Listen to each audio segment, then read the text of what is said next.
नमस्कार मित्रांनो, स्वागत आहे तुमचं आपल्या आणखीन एका व्हिडिओमध्ये. आणि आज मी एक माहिती घेऊन आलो आहे जी आहे श्रीमान लेजंडविषयी.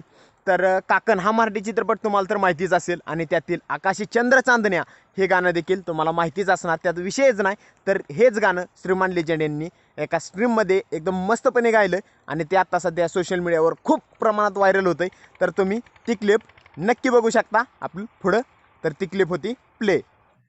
आकाशी चंद्र चांदण्या तोडून मी का आणल्या, मनाचा पाळणा करू बांधून घे जरा झुला, डोळ्यात तू ग साजणी, सुखाचा स्पर्श तू नवा, तुझ्या विना उरेना अर्थ जीवना.